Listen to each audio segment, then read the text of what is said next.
ठाणे शहरातील हवेच्या गुणवत्तेत घसरण.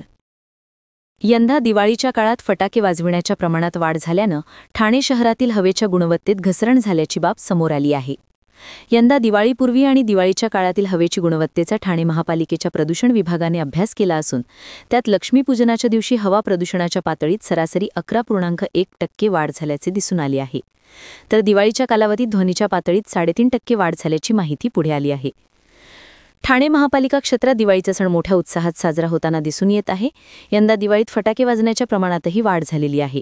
मात्र संध्याकाळच्या वेळी झालेल्या पावसामुळे तेवढ्या काळात प्रदूषणापासून काहीसा दिलासा मिळाला आहे, असा दावा पालिका प्रशासनाने केला आहे.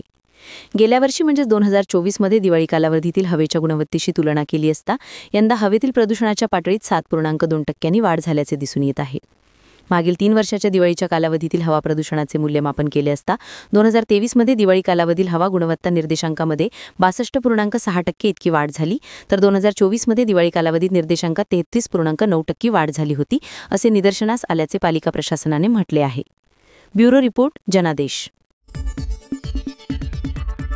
आपली माणसं, आपला देश, पाहत रहा जनादेश. ठाणे शहरात सोनसाखळी चोरांचा सुळसुळाट. ऐन दिवाळीत ठाणे शहरात सोनसाखळी चोरांचा सुळसुळाट वाढला असून चोरांनी 2 व्यक्तींच्या गळ्यातील सोन्याची साखळी खेचल्याच्या घटना घडल्या आहेत. या प्रकरणी चितळसर पोलीस ठाण्यात गुन्हा दाखल करण्यात आला आहे. मात्र सोनसाखळी चोरीच्या वाढत्या घटनांमुळे नागरिकांमध्ये भीतीचे वातावरण पसरले आहे.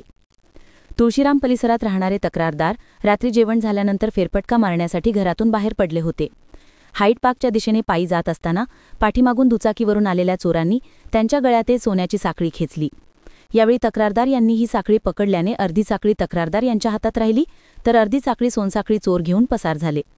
तर त्याच दिवशी रात्री केळसरकडकडून हॅपी व्हॅलीकडे जाणाऱ्या रस्त्यावर एका तरुणाच्या गळ्यातील सोन्याची चैन दुचाकीवरून आलेल्या चोराने खेचण्याचा प्रकार घडलाय. या दोन्ही घटनेत जवळजवळ 2.5 तोळे सोन्याचे दागिने चोरीला गेल्याची घटना घडली. यामुळे नागरिकांमध्ये भीतीचे वातावरण पसरले आहे. या घटनेचा अधिक तपास चितळसर पोलीस करीत आहेत. ब्युरो रिपोर्ट, जनादेश. आपली माणसं, आपला देश, पाहत रहा जनादेश. हवामान खात्याने व्यक्त केला मेघगर्जनेसह पावसाचा अंदाज. मुंबई व ठाण्यात गेल्या काही दिवसांपासून तापमानात वाढ झाली आहे. त्यामुळे असह्य उकाडा आणि बरोबरीने उन्हाचा चटका सहन करावा लागत आहे. आता मुंबईसह ठाणे, पालघर तसेच राज्यातील इतर काही भागात रविवारपर्यंत मेघगर्जनेसह पावसाचा अंदाज हवामान विभागाने व्यक्त केला आहे. मागील 2 दिवसांपूर्वी संपूर्ण राज्यात पावसाने हजेरी लावली. पावसाचा अंदाज असला तरी काही भागात उन्हाचा तापही आहे. उकाडा आणि उन्हाचे चटके यामुळे नागरिक हैराण झाले आहेत.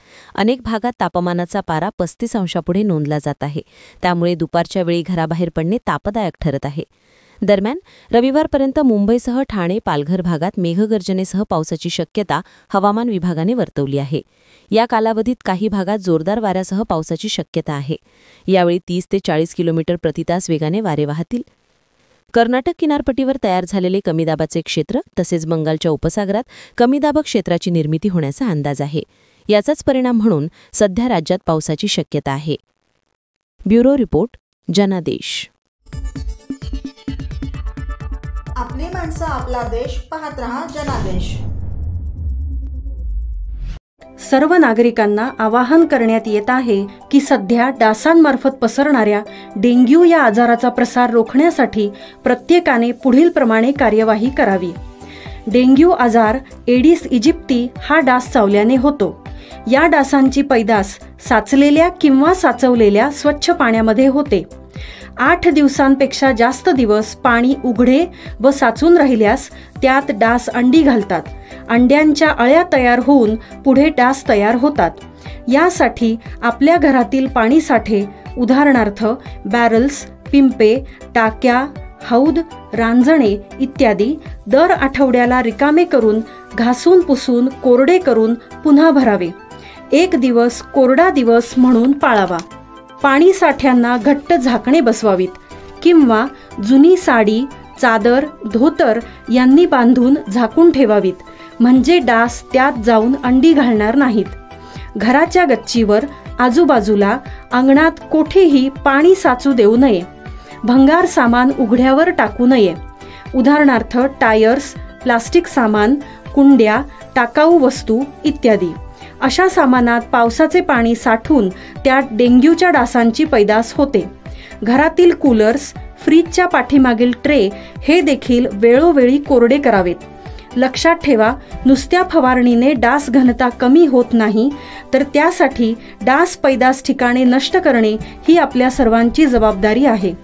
कोणताही ताप अंगावर न काढता जवळच्या शासकीय रुग्णालयात मोफत औषधोपचार घ्या. अशा प्रकारे नागरिकांनी सहकार्य केल्यास डेंग्यूचा प्रसार रोखणे सहज शक्य आहे.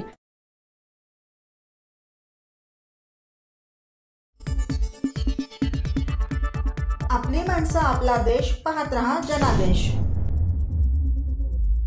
चिंतामणी चौकात सिग्नल यंत्रणा बसवण्याचा महापालिकेचा निर्णय.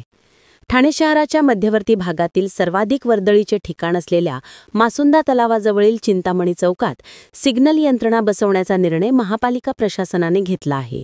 या भागातील वाहतूक व्यवस्था सुरळीत व्हावी आणि नागरिकांना रस्ता ओलांडणे शक्य व्हावे या उद्देशातून ठाणे वाहतूक पोलिसांनी सिग्नल यंत्रणा बसवण्याची मागणी केली होती.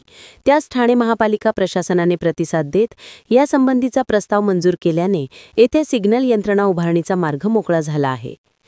ठाणे शहराच्या मध्यवर्ती भागात मासुंदा तलाव असून याच परिसरात चिंतामणी चौक आहे.